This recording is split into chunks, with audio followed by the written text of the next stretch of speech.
와, 막힌 관계를 푸는 특히 너, 인생 1회차인 당신에게 너가 꼭 필요합니다. 안녕하세요. 연애자격 대표 상담사 희원쌤입니다. 정말 너무나 기다리셨을 텐데 너와 너톡의 차이에 대해서 이야기를 드리려고 해요. 너톡 어떻게 써야 하는지, 너톡 기본형은 어떻게 쓰는 건지 다 풀어드릴 거니까 꼭 끝까지 보세요. 궁금한 내용은 댓글에 남겨주시면 한 번씩 챙겨드릴게요. 그러면 4만 시간의 지혜 바로 전달해드릴게요. 집중. 쫙. 너는 화법이고 언어입니다. 그리고 너톡은 너라는 화법을 가지고 쓴 메시지고요. 여러분이 좀 더 이해하기 쉽게 영어에 비유를 해보면 너는 영어 자체에 해당돼요. 당연히 쓰면 쓸수록 실력이 훨씬 늘겠죠. 그리고 너의 기본 사용법은 영어의 5형식, 너톡은 영어로 비즈니스 메일 보내기, 그 정도의 차이라고 생각을 하시면 돼요. 너톡 언제 보통 사용하죠? 네, 맞아요. 휴가나 재회를 위해서 보내죠. 특히 여러분이 재회를 하고 싶을 때 쓰는 너톡은 일정한 규칙이 있어요. 이걸 지켜야만 여러분이 재회라는 목적에 도달하실 수가 있어요. 그래서 너톡을 어떻게 써야 하느냐, 이걸 말씀드리기 전에 꼭 알고 넘어가셔야 되는 게 하나 있는데요. 오늘 제가 알려드릴 너톡은 가장 기본형에 해당해요. 본인 상황에 맞는 형식은 다른 것일 수도 있어요. 오늘은 기본적 버전만 다룰게요. 너톡의 목적은 크게 두 가지입니다. 상대와의 만남 약속을 잡는다. 상대 입장에서 혹할 만한 변화의 시작이라도 보여줘서 이미지 변화를 어필한다. 물론 보통 상황에서는 당연히 1이 목적이에요. 하지만 아닐 때도 있어요. 그게 뭐냐면 너무 심하게 매달리고 집착했을 때, 상대에게 이미 다른 사람이 생겼을 때 등등, 이렇게 특수한 상황일 땐 여러분이 2를 목적으로 하셔야 돼요. 왜냐하면 이런 경우에 1부터 바라는 거는 너무 큰 욕심이기 때문에. 한편으로 너를 쓰면 안 되는 경우에 대해서도 다룰 거예요. 해당하는 경우에는 오히려 너를 바로 쓰시게 되면 역효과가 나기 때문에 이거 참고해주세요. 오늘은 1번이 목적인 너톡에 대해서 알려드릴게요. 여러분, 재회는 기본적인 전제가 있어요. 뭘까요? 그거는 바로 상대가 다시 사귀고 싶을 만한 변화를 내가 이루어내는 거예요. 그런데 이게 됐다고 해도 사실 그 변화를 상대가 모르고 있으면 그럼 진짜 전혀 의미가 없겠죠. 내가 변했어요. 근데 그걸 상대가 몰라요. 어떻게 재회가 되겠어요? 그리고 내가 변했다는 어필, 텍스트보다는 내가 직접 상대를 만나서 보여주는 게 효과적이겠죠? 그래서 너톡은 보통 바로 만남 성사, 이걸 목적으로 합니다. 당연히 상대 입장에선 헤어졌는데 굳이 나를 만나줄 이유가 없어요. 바로 그렇기 때문에 그런 상황에서도 그 단 한 번의 약속을 얻어내기 위해서 보내는 연락이 너톡이다 라고 생각을 해주시면 됩니다. 영화로 비유를 해보자면 너톡은 그 영화를 보러 오도록 유혹하는 예고편이라고 볼 수 있어요. 예고편을 보고 영화관에 간다면 예고편이 어땠기 때문일까요? 요거를 생각을 해보시면 너톡을 내가 어떻게 써야 할지 충분히 전략을 짜실 수 있으실 거예요. 4강에서 너 기본 사용법 알려드렸잖아요. 요거는 진짜 여러분 툭 치면 팍 하고 나올 정도로 기본적인 체화가 돼 있으셔야 돼요. 당연한 거죠. 너로 쓰는 게 너톡이니까. 문제는요, 4강에서 말씀드린 그 4가지 단계의 순서로 너톡을 쓰는 건 아니라는 거예요. 너톡을 쓰실 때 진짜 가장 중요한 건요, 여러분, 전애인 입장에서는 내가 왜? 라고 생각을 할 수도 있지만 이 너톡을 보고 나와 한 번은 다시 만나보고 싶도록 그 목적을 달성하는 거예요. 한마디로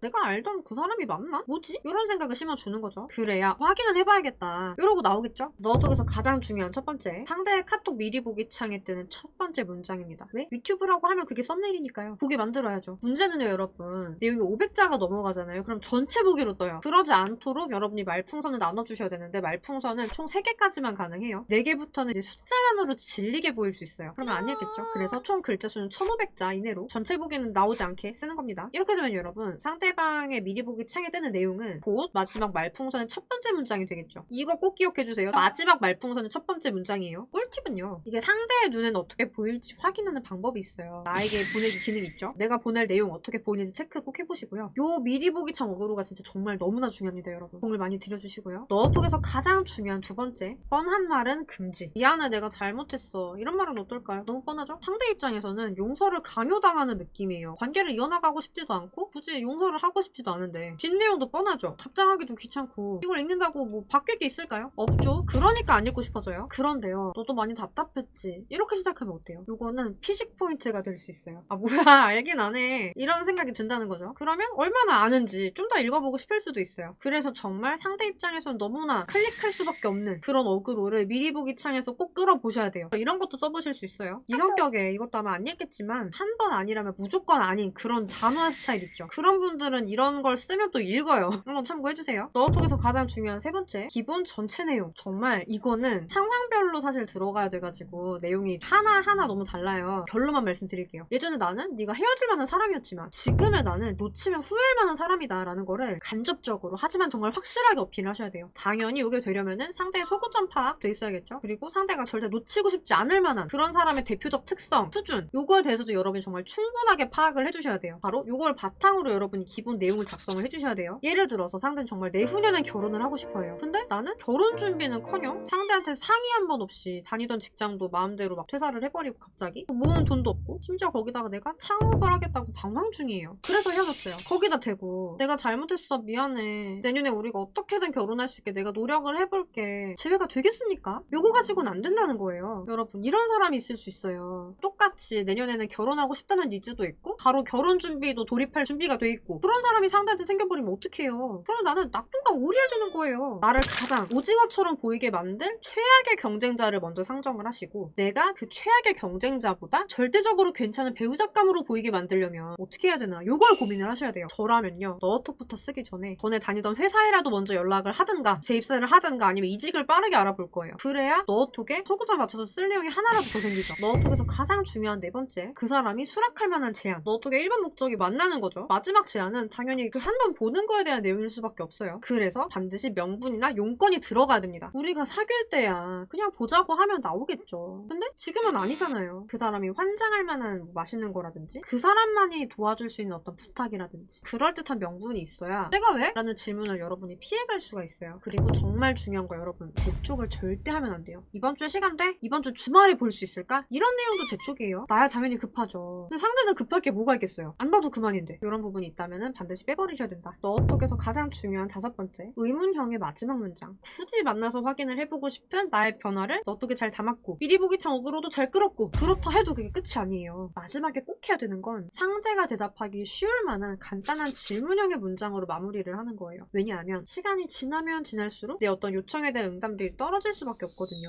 헤어진 직후에는 당연히 답장도 해주고 내가 보자고 하면 한 번은 만나주고 그러던 사람이라도 시간이 지나면요 내가 왜? 라는 마음이 들 수밖에 없으니까요. 그래서 마지막 문장은 간단한 질문형으로 적어야 답장은 받아볼 확률이 높아집니다. 반드시 뭐 우리의 제안을 한 큐에 수락할 필요는 없어요. 하지만 답장이라도 있으면 그 다음을 이어가기가 훨씬 수월하죠. 여기까지가 기본적인 너를 쓰는 방법이었는데요. 내 입장을 싹 다 빼버리면 매달릴 수도 없고 자책이나 변명도 안 되고 진짜 쓸 말 자체가 없을 수가 있어요. 그래서 보통 내장자분들께는 상황에 맞는 맞춤 과제를 드리는 편인데요. 너를 내가 체화를 했어요. 그리고 나서 과제를 완성을 하면 상대에게 해주면 좋은 말들이 수십 개가 생기거든요. 과제가 너무 힘들어서 중간에 포기하는 분이 계실 정도로 과제 자체가 빡세기도 하지만 쓰시면서 우는 분들이 많이 계셔요. 이런 말을 사귀고 있을 때 한 번도 해준 적이 없다고 펑펑 우시더라고요. 또 그런 말을 이제는 드디어 할 수 있게 되니까 상대의 마음도 움직이고 제의도 되고 하는 거 아니겠습니까? 오늘 들어보니까 많이 도움되고 하나라도 알려드리려고 하는 제 마음이 많이 느껴지셨다면 좋아요, 댓글, 구독, 알람 설정 부탁드리고요. 좀 지금 상황에 대해서 같이 의논을 해보고 싶다 싶은 분들은 카톡에서도 상황 들어드리고 보내고 싶은 연락도 저희가 봐드리고 하니까 여기 아래 고정 댓글 링크에 상황 제출을 해주시면 카톡이 뜹니다. 그쪽으로 연락 꼭 보내주세요. 그럼 더 좋은 영상으로 찾아뵙도록 하겠습니다. 여러분의 행복한 연애와 결혼 생활을 진심으로 응원드릴게요. 안녕!